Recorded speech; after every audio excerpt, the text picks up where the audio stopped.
Welcome, everyone. I'm Peggy Collins of Bloomberg, and with us today is Reshma Saujani, who is the CEO and founder of Girls Who Code, and Betsey Stevenson, who is a professor of public policy and economics at the University of Michigan. Before we start with what promises to be a very rich discussion about women in the economy, I thought we would first take a quick poll.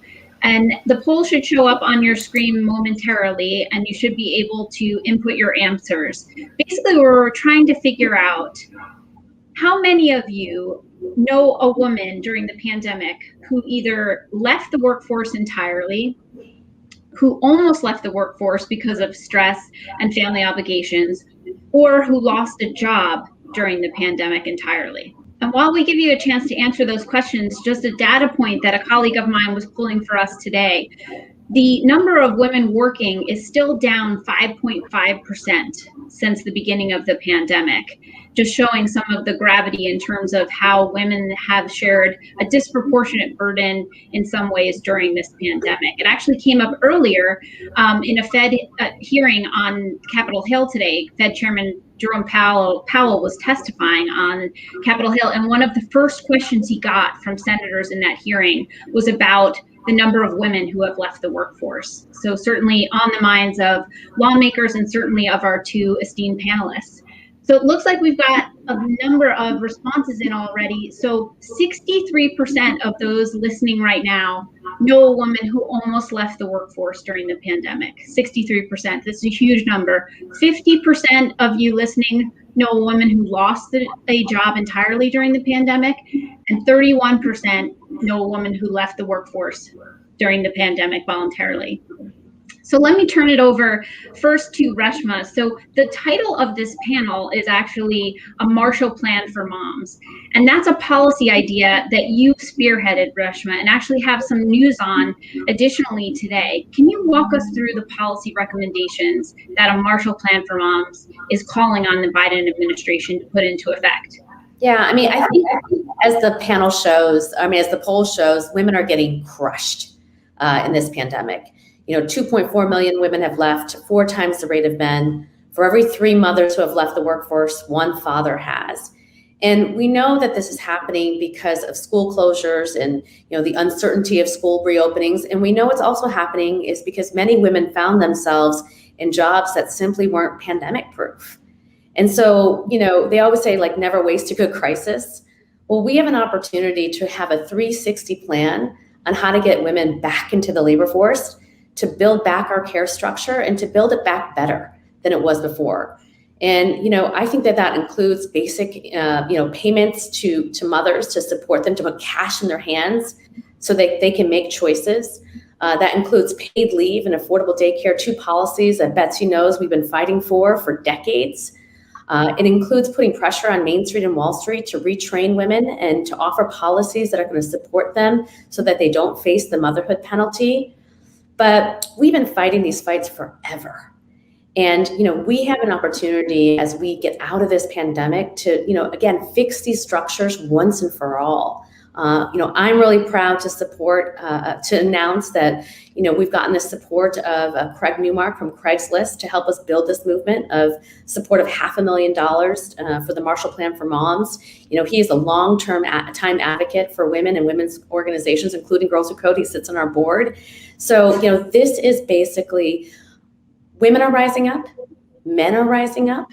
We have an opportunity here to rebuild our country back better. And Betsey, I know you've done a lot of research, not only on what this crisis has done to women, but also in comparison to where we're at the start of the crisis and other crises. What is your research showing about why this crisis in particular has hit women so hard? So I think the starting place is to realize that this is our very first service sector-led recession. So in most recessions, the thing that gets hit hardest and first is the goods producing sector, making stuff. And that's very, very male dominated. So if you think back to the 2008 recession, only 20% of our jobs were in the goods producing sector, but 50% of the job loss was in that sector. We called it a man session back in 2008, because men lost their jobs in construction and manufacturing. And this is just very different. So we've never had a service sector-led recession before. And I think the reason for that is when we normally have a recession, people have less income and they respond by buying fewer durable goods. They don't respond as much by, say, not going to the doctor or not going even out to dinner or not going to the movies. But those are all things we've cut back in the pandemic. And if we think about things like education and health services, 78% of those jobs are held by women. And that got hit really hard in this pandemic. And actually, I remember the labor secretary once calling that that whole industry, recession proof, because we kept seeing growth in that sector during the 2008 recession, even in some of the worst months. It's not that it was recession proof. It's that that's just where our economy is going. Every day we become more of a service sector based economy. That's just how modern society is evolving. We've become much more productive in making stuff. So we need fewer people doing that. And we need more people doing things that are ideas based, and ideas are part of the service sector. So it's not just about necessarily the kinds of things you think of as service. A third of our exports are service, but it is very unusual for that to be an industry that gets walloped in a recession. And I think was the primary reason at the beginning women got walloped. And as they were starting to get on their feet in May, as businesses started trying to recall them to jobs, they realized they had no place to send their kids for the summer. The summer camps were closed. And so a lot of women felt that they couldn't go back, and they thought, well, maybe I can hold on till September. Well, then what happened in September is the school year that was supposed to come didn't really come. And we saw that really big dip between August and September in women leaving the labor force. And that was really concentrated in women who were slightly older. That's also really unusual. Sort of women in that 35 to 45 age range. Why were those the ones who sort of freaked out in September and was like, I just can't do this anymore? Well, something I think a lot of people don't appreciate is women have had more children than previous generations. They've actually been more likely to achieve their ideal fertility. There are fewer women who don't become moms. The moms are having more children than they did a generation before, but they're having them at much older ages. So we had all these 35 to 45-year-old women with younger children, more likely to be in the labor force than at any time in the past in terms of moms with young kids, and with more career experience, and then they just get walloped by the pandemic. So everything about this situation is unique, and hit women in a way we've just never seen before, because all of the conditions coming into the pandemic were unique. Reshma, when you were talking about that this is an important time to take stock and also, not let this moment pass us by in terms of creating more support structures around working moms and families. As Betsey was saying, one of the things that really was exposed during the crisis was our childcare system and how fragile that was in terms of providing support for families. And then when it wasn't there, that they didn't have a lot of other options. What are some of your proposals around the childcare system specifically? Yeah, I want to speak to what Betsey just talked about, because I was definitely one of those moms who got walloped. I am 45 years old, and I have a 1-year-old and a 6-year-old. And I found myself at the beginning of the pandemic with a newborn. I was supposed to be on maternity leave, but COVID happened and my nonprofit got hit. And my 5-year-old was now, at home for homeschool, and I had to log them on at 9 o'clock, 10 o'clock, and 11 o'clock, at 12 o'clock. All the while I had to manage, over hundreds of people who were similarly facing the same constraints as I was facing, which is not a lot of child support, having a really tough job and having kids who really needed you. And I think many of us, at the beginning of the pandemic, we just kind of grinned and bared it. And then I think by the end, we are barely holding on. And I think that part of why we are barely holding on is because nobody asked us. I think we realized that America kind of disdains motherhood. When they closed the schools and they had some sort of 1950s expectation that there was somebody at home that was actually going to do it. And when they figured out what the cost of the HVAC equipment was and what we needed to do to support teachers, they never thought about us. They never put a value on our labor. And I think that for a lot of women, I'll speak for myself, that was traumatic. And so forget about even like the fact that we were third shift and going on food stamps and moving in with our parents and getting pushed out of the labor force. I think the mental toll of what has happened to us, over the past year has been huge. And so I think about my mother. I was one of the lucky ones. Like I said, I have flexibility. I had some childcare support, but I think about my mother who was a refugee. And when they came to this country, they couldn't afford childcare. I was a latchkey kid since I was like 8 or 9 years old. And so again, we are the infrastructure of childcare is broken. Nobody can afford it. And it's not seen as something that we simply need in our society, and that has to change. And so again, I think that with the Biden administration and what it's doing to really bail out the childcare industry and offer, low-income parents a childcare tax credit is a start. I would argue that it's a down payment, on the Marshall Plan, but I think that we need to think bigger. And I think we have to think bigger, both from the federal government and from the private sector. Just like the private sector, it's in some ways made some really huge strides. I'll say in the tech industry where we work in terms of paid leave and paternity benefits. I want to see them lead the way too when it comes to childcare and offer full subsidies, for parents, because it is not affordable. And so I think that we, again, have an enormous opportunity here. Go ahead, Betsey. Reshma, I was just going to say, I don't know if this actually, I don't know if this is actually a disagreement or nitpicking, but when you said America doesn't value motherhood, I thought it's that they don't value childhood. There's this, our entire federal policy system, we put our huge thumb on the scale to take care of people as they age. And we just think children belong to parents, and it's not our business as federal policymakers until they're old enough to vote. And if you think about that in terms of federal spending, where we spend our money, we spend it on older people, we spend it on adults, and we put very little into children. And so I don't know, maybe that's the disdain for motherhood, maybe it's the disdain for childhood, maybe these two things are so interlaced. But the one thing is absolutely, I agree with you 100%. I watched my in-laws, my sister-in-law navigate this whole crisis in Australia. And the very first thing that the government discussed is what will happen to the children. We can't just stop their education. We can't not provide them school. The focus was on the kids and making sure kids got to school, and then making sure like the kids of essential workers had a safe place to go. We didn't have that conversation. We treated it as if this is a personal problem for you to solve. And it's this fundamental idea in American society, which is you chose to have your rugrats, you take care of it. And it's time for us to start embracing the idea that kids belong to us as society. And those people we elect to Congress, they represent our children too. That's right. And mothers are our heroes. I do think we disdain motherhood. I do think that that's why in many ways we're talking about what's happened to moms. Because again, if we focus on the pandemic, we cannot deny that mothers have been disparately affected in ways that fathers haven't.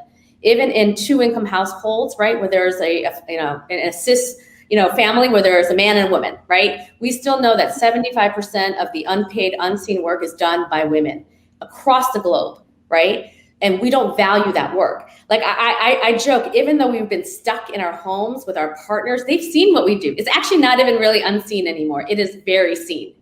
And nothing has actually changed. And so even when we think about the response, right, from government in terms, I'll take what I can get. Even the response to the labor market, pushing out mothers and women from the labor market, 9 months, we lost 30 years of progress. The solution to that is talking about child poverty. It's not talking about what we've done to mothers and women. And that kind of scares me a little bit.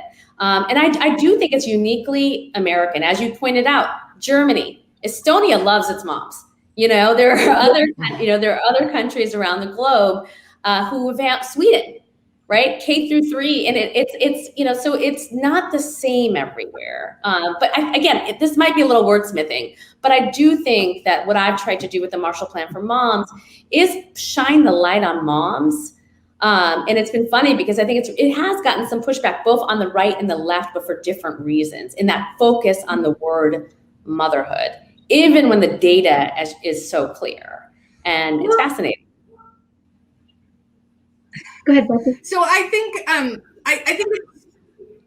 I think it's easy for me to, the pushback, I think on the left, or I think this is the left, my concern is, working decades for equality in the home. And I think equality in the home is the only real way forward.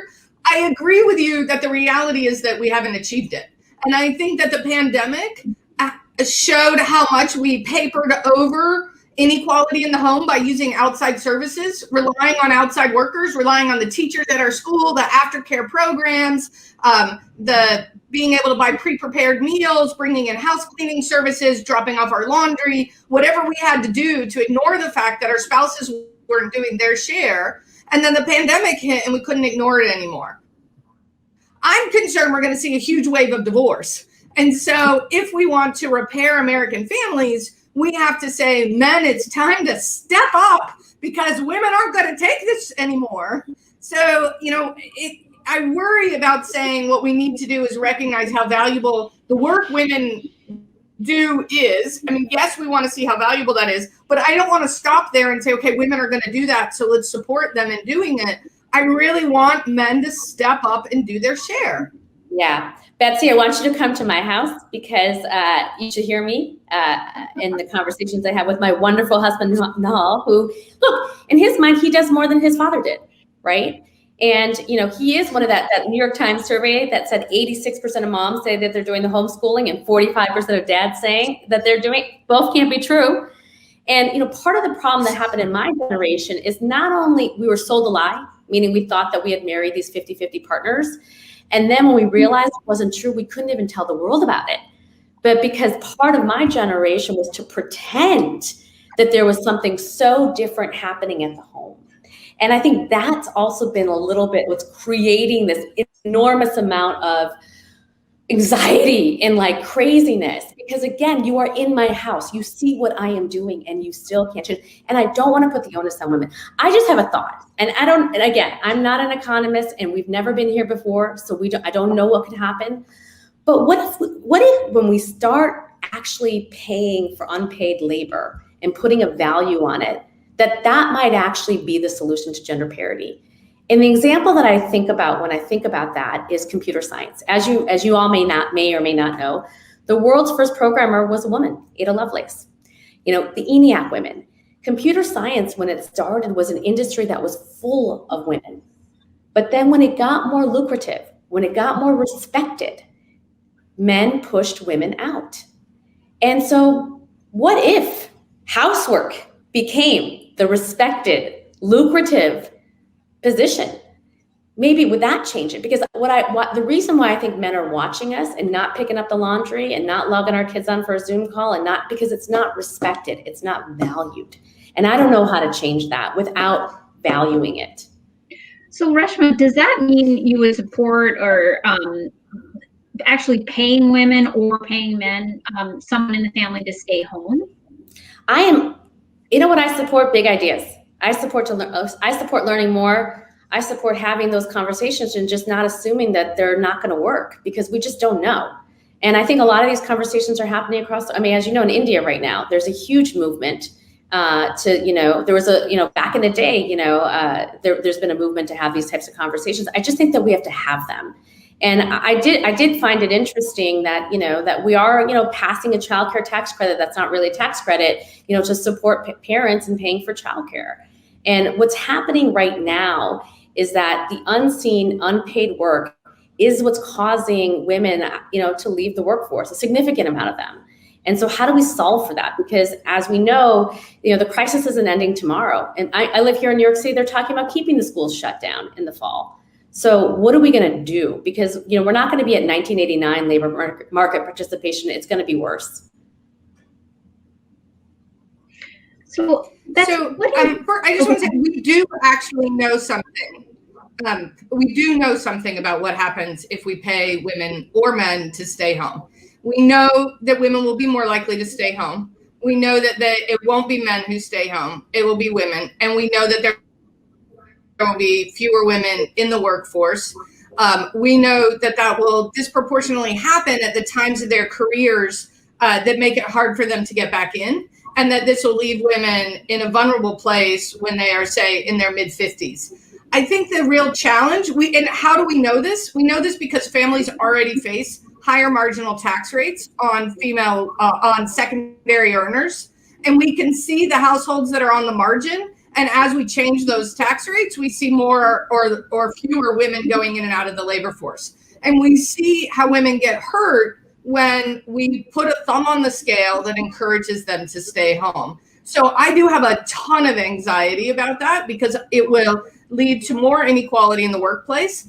And it also leaves women in that vulnerable place as they get older. And this comes to a different point where I think Reshma and I are going to have now agreement, which is one major problem in our labor market is we have not created on-ramps to get back into work when you've taken an off-ramp to leave. There are plenty of off-ramps. I feel like our work life is like this game of chutes and ladders, and we fall into these chutes all the way down all the time, but there are hardly any ladders in our game.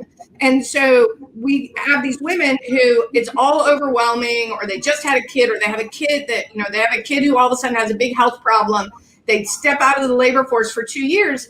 And I've heard so many stories about women who just can't find their way back, or they come back at half the pay and they're never able to work back to where they were before. And we have got to solve that problem. We can't have women with 10 years of work experience and advanced degrees just disappear from the labor market. And I also don't want to see women who have less education find that they're stuck in dead-end minimum wage jobs forever because of time in and out of the labor force. So we've got to find ways, we've got to build the ladders so that this game of chutes and ladders we play allows us to get back up to the top if we have to take one of the chutes down.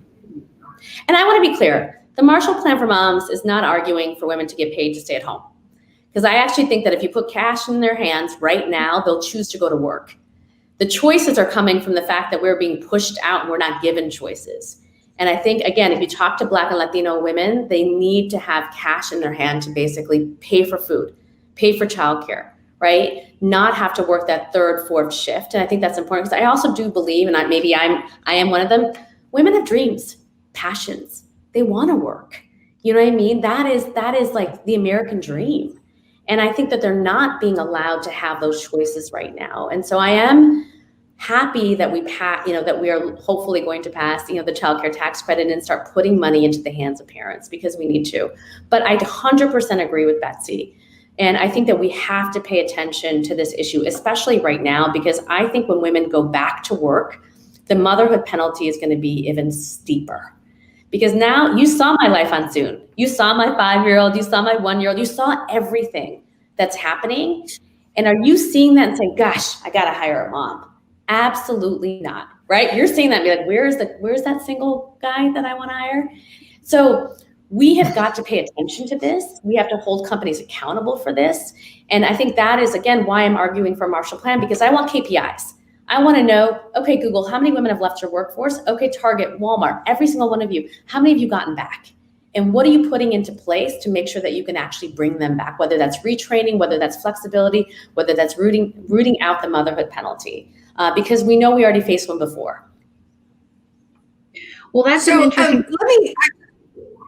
Peggy, I just wanted to be clear about what I mean by the incentives or disincentives to work. Look, I think giving people cash, I think I agree with you, particularly for people who are struggling. It actually can increase their ability to work. It gives them more flexibility. It can give them a little bit of breathing room. The problem is actually when you take that cash away because they take a job. So you take a job and you end up financially no better off from working, or even you end up financially worse off from working. And that's when people get trapped into these kinds of positions. So I'm not worried about giving cash to lower income, moderate income moms. I completely agree with that. I'm worried about plans to take it away once they enter the labor force. And so how do we think about letting people keep the financial assistance we give them without penalizing them the second they go back to work? Yeah. Sorry, Peggy. Congressman Jayapal calls it like survivor checks instead of stimulus checks. So in terms of what could be some of the long-lasting impacts of this many women dropping out of the workforce during this time period, what do you think some of the long-lasting impacts could be? I mean, one, I think we have an opportunity to really get these policies passed once and for all, paid leave, and affordable daycare. I mean, I think there's a lot of incredible activists, National Domestic Workers Alliance, paid leave for all, who have been working on this issue tirelessly for so long, and I think it's time.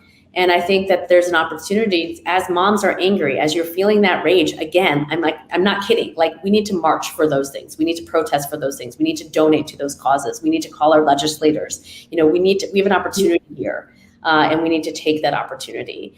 I think the second thing is we almost have a second shot at rebuilding the workforce. Dr. Mason said this to me, and she was so spot on. She said, when millennials were coming to the workforce, everybody said, "Where's the beanbags? Where's the popcorn?" We built the workforce for them, but nobody did that for moms, right? We were still breastfeeding in closets and, hiding the pictures of our children on our desk and pretending that we didn't have to go to that doctor's appointment and apologizing for our children and our needs. And now there's no need to do that. I always tell women, when your kid comes into your Zoom screen, don't turn off your video, leave it on. Let them yell. You know what I mean? Let it change we have an opportunity. We have to change culture, and we have to demand the things that we need to thrive and survive, not just to survive, but to thrive. And I think that we have an opportunity to do those things. And I think we also have an opportunity to have a conversation about what are the other things that we may need. Like you said, permanent cash payments, right, to support, families.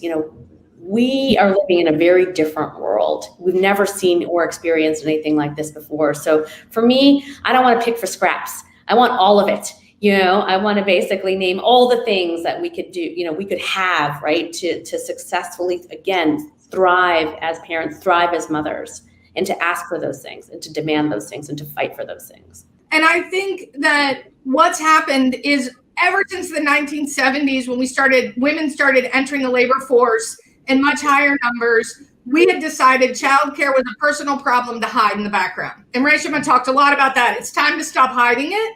And in order to actually adapt our workforces to recognize that all parents work in the labor force, we have to recognize that there are parents in the workforce. So we got to change our vision. I think that's my optimistic thing. I think that's happening here. I also think that we're going to see women's labor force participation numbers recover, but I don't want us to miss the fact that some women are going to be permanently hurt, and we're going to have to take special action to help those. The ones who took time out, the ones who lost jobs, the ones who are failing to find their way back in, those women are going to never quite recover. They're never going to quite have the retirement savings. They're never going to have this be on the same earnings trajectory unless we take very specific action to help those individuals. And I don't want us to lose sight of it just because things start getting better for us as a collective. I don't want us to leave any women behind. And so we're going to really need to think about the women who got hurt during the pandemic and the policies we need to bring all the women with us through this recovery. Well, Betsey, we're coming up on almost the end of our time right now. So one quick lightning round question. Yes or no, would an increase in the minimum wage have a larger impact on mothers than other groups? Reshma, yes or no? Yes.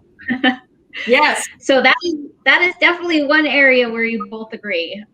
Well, thank you so much. This has been an incredibly rich discussion about how we can build a better support network for working mothers, working families, and ways to get women who have shared more of the burden in this crisis in many ways back into the workforce as we go forward, not only just in the days right after the pandemic recedes, but for years ahead. So thank you to the audience for listening and submitting your questions and responding to the poll, and to Reshma and Betsey, thank you so much for your work and for sharing your insights.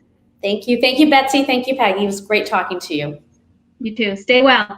Thank you, Reshma. Thank you, Peggy.